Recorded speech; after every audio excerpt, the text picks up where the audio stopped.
I think today's Monday. At least that's what we're gonna say. That it's Monday. So, Lawn Boy, which is kind of all we ever know him as, uh, has now kind of contracted with Pasquale, and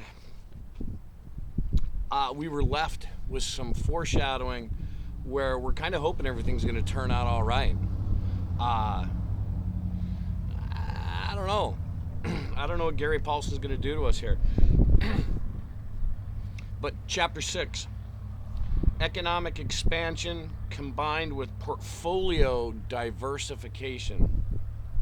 We've talked about the word economic basically means money. Expansion, well, you have a good idea of what that means. Portfolio diversification. To diversify something means to make it different pieces, different aspects.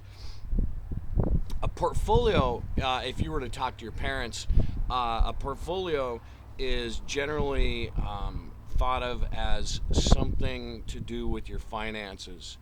Like somebody rich might be like, oh, my portfolio is quite diverse, something like that.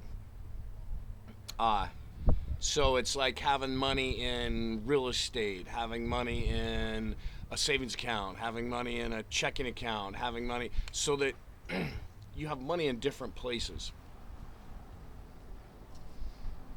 That's the way I'm explaining it.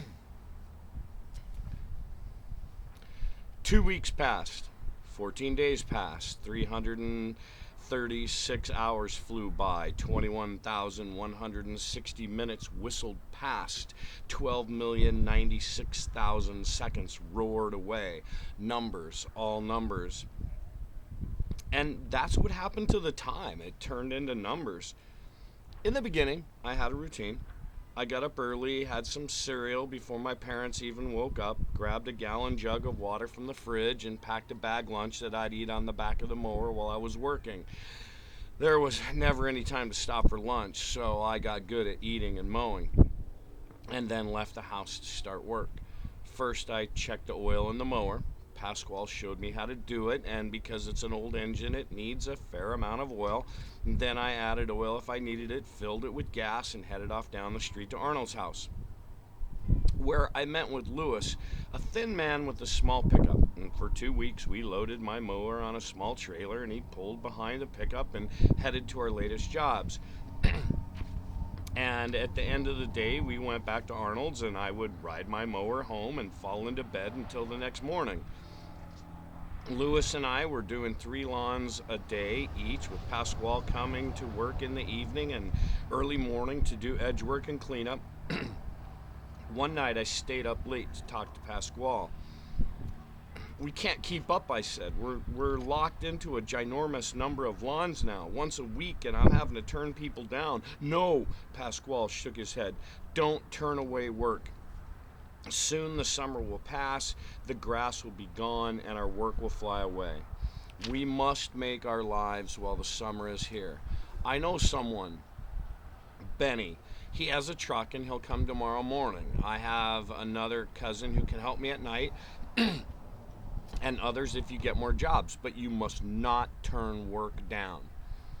And so I went on adding lawns, and I kept track of them in a little notebook, and then I bought a larger one and wrote down the names and addresses and dates mowed so there was some order. And then I got jobs to do shrub trimming and pool cleanup and sidewalk edging and garage cleaning, and there were more and more people working away. And one morning I arrived at Arnold's putting down the edge of the road on my grandfather's old mower, and there were 4 pickups and 12 people waiting for me, and I thought, my Pasquale has a large family. And it was only the last week in June. But I really didn't think much besides keeping track of new jobs in my notebook and recutting the lawns that came due and collecting the money and handing it over to Arnold. He put aside my percentage and gave the rest to Pasquale when he came to work at night, and Pasquale paid everyone else. And then I'd ride home to dinner with my parents, sleep, and head off to work on my mower again. Once or twice, Grandma came over for dinner. I see her making good use of that old mower, which reminds me, Maggie Doyle and I are going to take a pottery class through the senior center this winter. She nodded happily and reached for the rolls. Even in my exhaustion, I noticed the glance my parents exchanged over the salad bowl. But don't work too hard, Grandma smiled at me. Is that grass in your hair?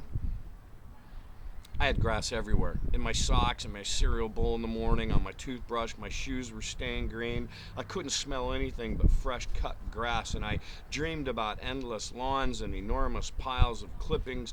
I found myself thinking about how to best lean into turns so the mower wouldn't leave rough patches that needed to be trimmed by hand. I spent a great deal of time wondering if I could rig an umbrella to the mower to keep the sun off my face, not because I minded the heat, but because when I squinted, I made the rows uneven. I dug through copies of old Sports Illustrated to look for pictures of Major League ballparks' outfields so that I could study the patterns the ground crews left behind in the nap of the grass. But mostly the work cycle took over and I kind of missed the bigger picture. Until one morning I putted to work and there were 5 pickups and more people, all with mowers and bags and rakes. And about then Arnold and I sat down and he said, "It's inefficient to have you meet all at my place every morning, and besides, the neighbors are starting to wonder why so many people congregate here." So we decided to send everyone directly to their job sites from their homes, and I'd go around with Lewis in his truck and supervise and collect the money and bring back to Arnold, who would give Pasquale his share and put mine in an account that was in his name. And it was then that the first time that Lewis and I drove around that I began to see what was happening was bigger than just a few people running around mowing lawns.